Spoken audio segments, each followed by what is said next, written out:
Paticca Samuppada itu tidak bisa dipisahkan dari meditasi. Harus saya perjelas di sini. Karena apa? Meditasi itu adalah cara bagaimana seseorang bisa melenyapkan faktor-faktor yang membawa kepada penderitaan, melenyapkan avijja, melenyapkan reaksi-reaksi pikiran yang membuat seseorang terus melakukan karma atau sangkara.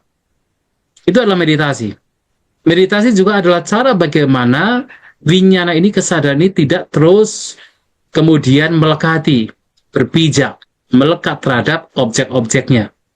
Kalau tadi saya sampaikan tentang perenungan, tentang anicca, ketidakkekalan, itu juga bagian dari bagaimana seseorang melatih batinnya untuk supaya winyana ini tidak kemudian terus melekati objeknya.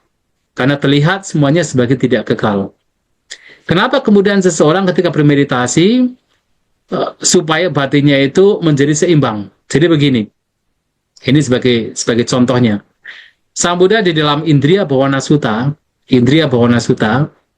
khutbah terakhir dalam Majjhima Nikaya, belum menyampaikan, ketika seseorang melihat bentuk, sebagai contoh, maka di sana akan muncul 3 jenis pikiran. Jadi langsung ke pikiran. Jadi tidak ke bisa dulu, vedana, rasanya, tapi langsung ke pikiran. Ada 3 jenis pikiran. Manapa, amanapang, manapang. Adalah pikiran senang, pikiran tidak senang, dan pikiran yang netral. Yang bukan tidak senang dan bukan senang.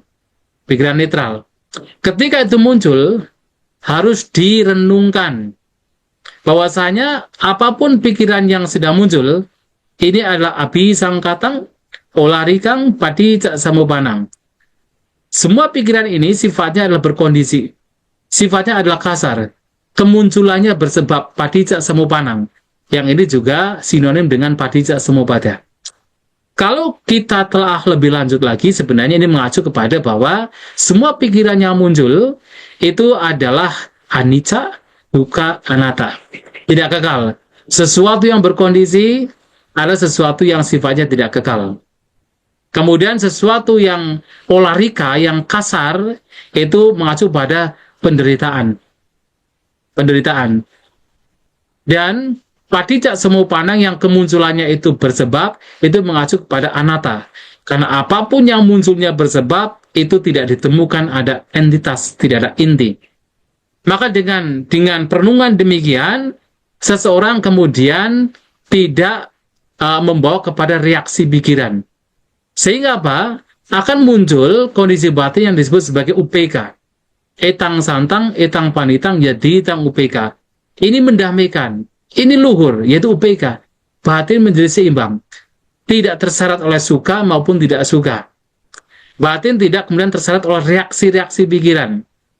Nah, ini sebenarnya adalah bagian atau latihan bagaimana seseorang itu memahami bahwasanya reaksi-reaksi pikiran itu adalah karma, perbuatan. Dan karma ini muncul dari apa? Avijja, ketidaktahuan. Nah, ketidaktahuan di sini termasuk adalah tidak tahu bahwasanya segala sesuatu yang muncul sifatnya anicca, dukkha, dan anatta. Tidak kekal, tidak bisa dipertahankan atau mengacu pada derita, dan juga adalah tanpa inti.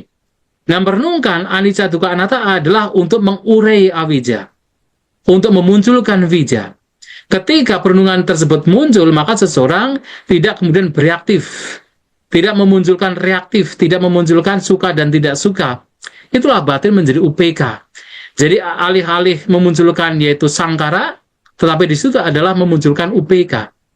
Jadi tidak bereaktif. Nah, dari sini saja ini adalah latihan dari bagaimana paticca samuppada itu adalah cara kita untuk memahami praktik meditasi, utamanya adalah vipassana. Dan itu bukan sekedar teori, tapi itu adalah praktikal. Ya, jadi sesuatu yang mesti dipahami dan juga diimplementasikan, terutama bagaimana setelah memahami faktor-faktor ini sebagai faktor yang membawa kepada munculnya dukkha, penderitaan. Nah, kemudian seseorang tidak terseret pada faktor-faktor ini. dengan upaya-upaya tertentu, yang tentunya salah satunya adalah dengan memunculkan wija yang mesti dikembangkan.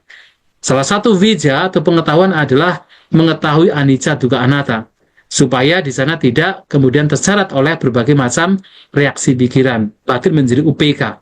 Etang santang, etang panitang, jadi etang UPK, menjadi seimbang.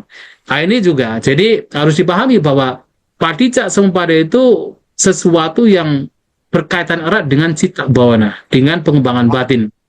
Tapi memang ini justru ada pengembangan batin yang langsung kepada vipassana, bukan samatha lagi. Kalau samatha malahan sudah ada sebelum Sang Buddha. Ya, hanya saja kemudian Sang Buddha masih mengajarkan samatha karena ada manfaat yang besar ketika seseorang itu mendapatkan ketenangan batin.